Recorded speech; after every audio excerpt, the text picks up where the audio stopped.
I'm happy to do so, and I'll say it again. It's very clear, my answer. We don't target journalists.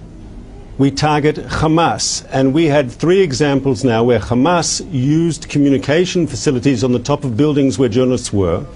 We surgically hit the target we wanted to hit, not targeting the journalists at all. I spoke yesterday to a journalist who told me that the floor above him was attacked. Why did we do it?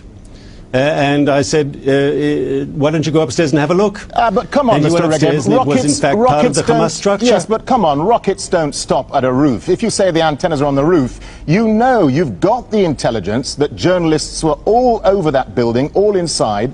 It's never going to be precise enough that you can't stop injuring people below the roof, and that's exactly what happened. 8 people were injured, 1 person had their leg blown off. You have to accept that fact.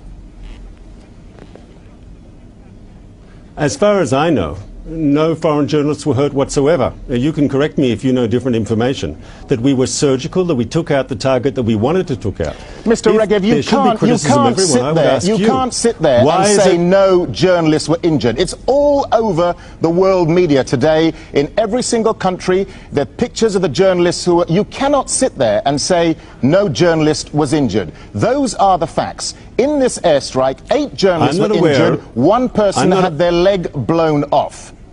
That is a fact. You can't argue with that. Oh, you're talking about... First of all, maybe we have a discussion about who is a journalist. And if you'll allow me, I will elaborate on this. There is the Al-Aqsa station, which is a station that is a Hamas command and control facility. Just as in other totalitarian regimes, the media is used by the regime for command and control and also for security purposes. From our point of view, that's not a legitimate journalist like an Al-Jazeera journalist or a BBC journalist.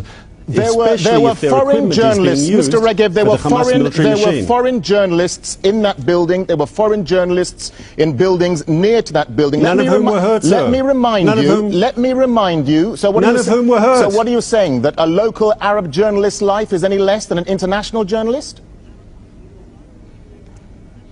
First of all, let's agree that no international journalists were killed. You haven't answered my question, Mr. Regev. Are you saying the lives of local Arab journalists are worth any less than international journalists from Sky, the BBC, Al Jazeera, CNN, etc.? Please answer the question.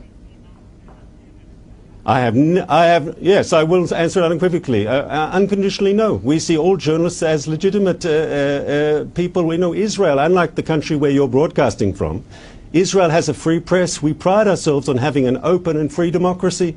The Israeli press is very aggressive. We respect the free press. There's not a question of Israeli targeting journalists. I don't think how you could seriously raise this issue at all. Once again, if you can bring me someone who's a bona fide journalist who was injured, so you seem I want to know about it. You seem to be saying that the Palestinians can't have that free press too. Is that what you're saying? If you think Al-Aqsa is a free press, then you think TASS in the former Soviet Union is a free press? Let's be serious, sir, for a moment, if you don't mind. We are being serious, Mr. Regev. The fact is, those journalists were injured. Whether they're international or local journalists, they were injured in that attack by an Israeli airstrike. Those are the facts. In fact, now, just tell our viewers, Mr. Regev, what is now the official... No. Let's just stick to this point.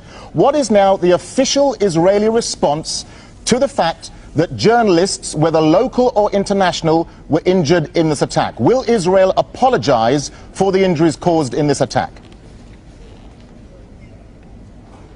Israel does not target journalists, and I think there are very legitimate questions about Hamas using journalists as human shields. Why did Hamas put its command and control and its communications equipment inside buildings where they know journalists were sitting? They were deliberately putting those journalists in danger, deliberately using them as a human shield, which is, of course, you know, a war crime. You're not allowed to use both you and I know that Gaza is a highly populated area. It's a highly populated area. But look, let me remind you, journalists are not armed combatants. They have a job to get... No, hang on a second. Does that... I gave you the freedom to ask, to answer. Let me just give me the freedom to ask the question.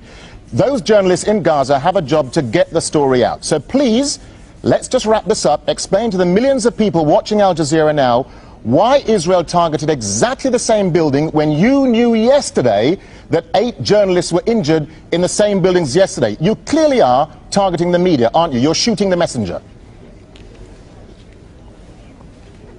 Not true at all. That's totally incorrect, sir. Right. Okay. Mark Regev, spokesperson for the Israeli Prime Minister, thank you very much for talking to Al Jazeera.